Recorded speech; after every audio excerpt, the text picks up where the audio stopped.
ఇప్పుడు తిరిగే కాలు తిట్టే నోరు ఊరుకోదు. హ్మ్. ఆయన ఒక అటెన్షన్ సీకరు. హ్మ్. మీకు మొన్న ఈ మధ్యన ఎవరో ఒక అమ్మాయి పెట్టింది.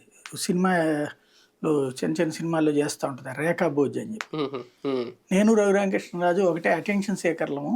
అంటే హ్మ్. సొసైటీలో అవును. పే ప్రాచుర్యంలో ఉండాలని కోరుకుంటాము. సమాజం దృష్టి తన వైపు మరల్చుకోవడం. హ్మ్. హ్మ్. మరల్చుకోవాలన్నటువంటిది. హ్మ్. ఆ టైప్‌లో ఉంటాము. హ్మ్. ఇంకోటి దాన్నేమంటారంటే రికగ్నైజేషన్ ప్రాబ్లమ్. మెయిన్. గుర్తింపు కోసం హ్మ్. తహతహ. కానీ ఈయనకు కావాల్సినంత గుర్తింపు వచ్చింది ఈ అంటే 4 ఏళ్లలో. అది ఎప్పుడొచ్చింది?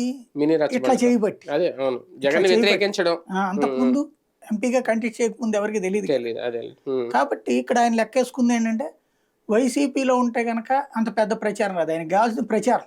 అవును. హ్మ్. వైసీపీలో ఉంటే సాక్షిలో వార్తలేపించుకోవాలి. కానీ ఎగనెస్ట్ ప్రచారం మాత్రం విపరీతంగా జరుగుతది. హ్మ్. అవును. వైసీపీకి వ్యతిరేకంగా ఎవడున్నా వాడు హీరో హ్మ్. ఆంధ్రప్రదేశ్‌లో. హ్మ్. తెలుగు మీడియాలో హీరో.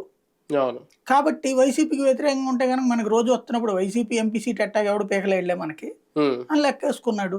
హ్మ్. ఆయన 4.5 ఏళ్ళు పార్టీలో ఇవాళ గెలిచిన 5 నెలలు తిరిగేటప్పటికి, 6 నెలలు తిరిగేటప్పటికి బిగించేసిన హ్మ్. ఇది అదేదో సమాజం కోసం, లోకం కోసం తొక్కాతోలు ఇదేమీ లేదు. హ్మ్.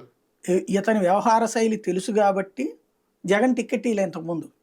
హ్మ్. ఇయ్యబోతే 2019లో చివరి నిమిషంలో పీకే. హ్మ్. పీకే టీమ్‌ని అడ్డుపెట్టుకొని అవును. వచ్చాడు. కాకపోతే అదే. అది పీకే టీమ్ చేసిన తప్పా?